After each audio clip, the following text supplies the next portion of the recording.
This is Democracy Now!, democracynow.org, the War and Peace Report. I'm Amy Goodman with Juan Gonzalez. Well, President Trump is meeting today in Vietnam with North Korean leader Kim Jong-un. This is their second summit to discuss denuclearization of the Korean peninsula. Trump and Kim met briefly in front of reporters before heading to an official dinner. I thought the first summit was a great success, and I think this one hopefully will be equal or greater than the first. And we made a lot of progress, and I think the biggest progress was our relationship is really a good one. I think that your country has tremendous economic potential, unbelievable, unlimited. And I think that you will have a tremendous future with your country, a great leader. And I look forward to watching it happen and helping it to happen. CNN is reporting that the White House initially tried to ban reporters from attending the official dinner that took place right after that meeting where you just watched Trump speaking. This was after a journalist shouted a question to Trump about Michael Cohen's upcoming testimony. After reporters collectively protested the ban, the White House conceded one print reporter could be present alongside cameras documenting the event. We go back now to Zia Mien, the Pakistani-born physicist, nuclear expert, disarmament activist, co-director of the Program on Science and Global Security at the Woodrow Wilson School of Public and International Affairs at Princeton University. Professor Mien is the co-author of Unmaking the Bomb, a fissile material approach to nuclear disarmament and non-proliferation. Zia, thanks for staying with us. Talk about the significance of this summit. The second summit between President Trump and North Korean leader Kim Jong-un is enormously important in the sense that it keeps the path moving towards finding some kind of settlement of the nuclear crisis that has plagued the Korean Peninsula for such a long time. But I think the larger issue that we need to focus on is the fact that nuclear weapons are too important to be left to the whims of leaders like Donald Trump and Kim Jong-un, or, as we talked about before, the leaders of India and Pakistan.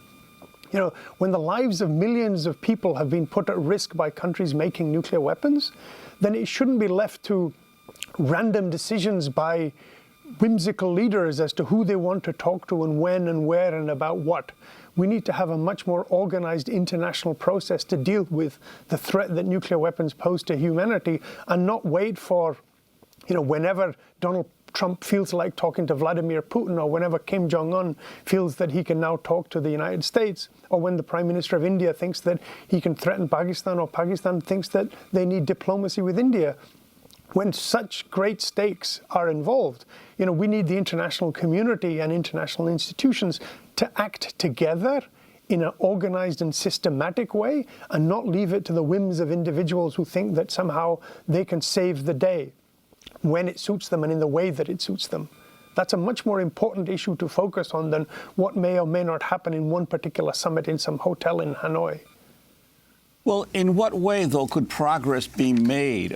There is the issue that still remains of that there's never been an actual peace treaty between the United States and North Korea, and the addressing also the issue of the thousands of U.S. troops that still remain in South Korea. Would that be being able to achieve at least a peace treaty, begin the process of then addressing the nuclear weapons issue?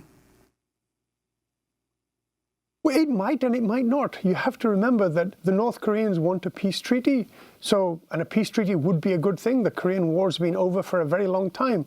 But the lack of a treaty or the presence of a peace treaty did not stop the United States and the Soviet Union threatening each other with thousands of nuclear weapons, even though they never went to war.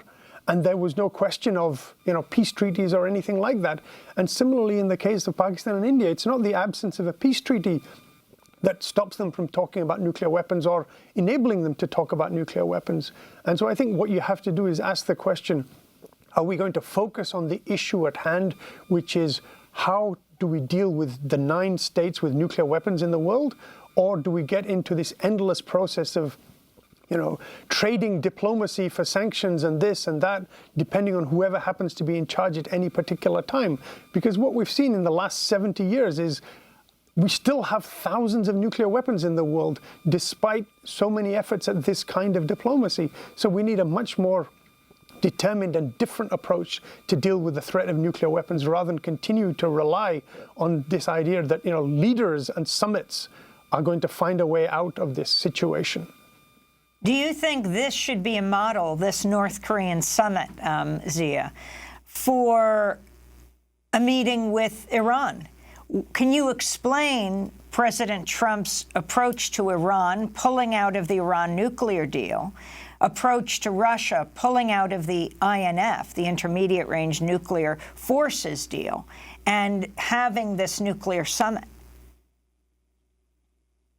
Well, the issue is not right now, as I'm trying to say, you know, pulling out of the Iran deal or having a summit with the North Koreans. Having their nuclear deal with Iran back in place would be a good thing. Having North Korea continue to commit to a diplomatic process going forward would be a good thing. We only have to think back to when North Korea and the United States were threatening each other on a daily basis. But neither of these are going to solve the underlying problem, which is that where is the rest of the world in dealing with this question of nuclear weapons? There are 9 countries with nuclear weapons. None of them have actually made any serious effort to give up their nuclear weapons.